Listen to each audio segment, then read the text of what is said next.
नमस्कार शेतकरी मित्रांनो, मी तुमचा मित्र राहुल बेदरे आणि तुम्ही पाहताय गावाकडची शेती यूट्यूब चॅनल.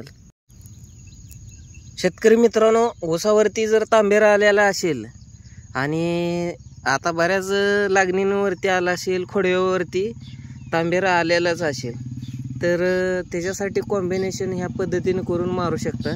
तांबेरा बघू शकता अशा पद्धतीनं खालच्या पानांवरती लागणीच्या वगैरे येत असतो आणि हा जास्तीचा वाढू नये म्हणून आज आपण फवारणी करत आहोत शेतकरी मित्रांनो.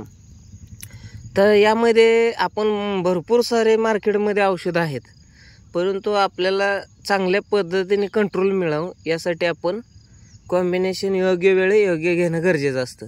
आता माझ्या चॅनलवरती पण भरपूर सारे मी व्हिडिओ दिलेले आहेत ऑलरेडी पहिले, आणि कॉम्बिनेशन वेगवेगळ्या पद्धतीने सांगितले आहेत. तर ती त्या कंडिशन त्या वातावरणामध्ये बघून आपण कॉम्बिनेशन करत असतो शेतकरी मित्रांनो. कितीत ऊस आहे बघू शकता, साधारण 2 महिन्याच्या आसपासचा आहे आणि ह्या स्टेजला आपण फॉलिकवर घेत आहोत. फॉलिकवर घेऊ शकता 200 लिटर पाण्यासाठी 100 ml, आणि यामध्ये आपण हे सिस्टमिक बुरशीनाशक आहे फॉलिकवर. तर यामध्ये घटक येतो तो टेबुकोनोझोल येतो 25% EC फॉर्म्युलेशनमध्ये. अँट्राकॉल घेतलेला आहे आपण 200 लिटर पाण्यासाठी 250 ग्राम. हे कॉन्टॅक्ट फंगीसाईड, म्हणजे जिथं स्पर्श होईल त्या ठिकाणचं बुरशी कंट्रोल करायचं हे काम करतं अँट्राकॉल. ह्यात प्रोपिने 70% घटक येतो WP म्हणजे वेटेबल पावडर. तर अशा पद्धतीचं आहे. आणि हे मागं जे बघताय ते सिलिकॉन बेस्ड ट्रिकर आहे न्यूट्रास्पीड. चांगल्या पद्धतीनं काम करतं ते पण. तुम्ही सिलिकॉन बेस कोणत्याही कंपनीचं घेऊ शकता. स्टिकर चांगल्या पद्धतीनं तुम्हाला जे रिझल्ट मिळत असतील ते तुम्ही घेऊन वापर करू शकता. यामध्ये टॉनिक वगैरे वापरू का किंवा ग्रोथ प्रमोटर वापरू का, तर शक्यतो ग्रोथ प्रमोटर वगैरे वापरण्याचं टाळा.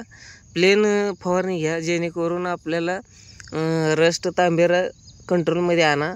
त्यानंतर तुम्ही पुन्हा 10-15 दिवसानंतर PGR वापरू शकता, ग्रोथ प्रमोटर वापरू शकता, कोणतंही वॉटर सोल्युबल वापरू शकता. परंतु ह्यात वॉटर सोल्युबल वापरू नका किंवा इतर कोणतेही घटक जास्तीचं मिसळू नका.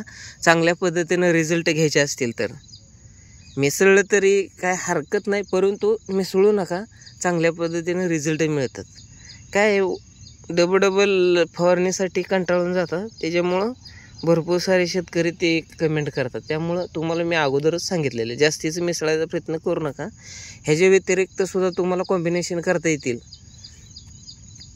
ते चॅनलवरती व्हिडिओ आहेत, ते सुद्धा बघू शकता. व्हिडिओ आवडल्यास लाईक करा, जास्तीत जास्त शेअर करा. धन्यवाद.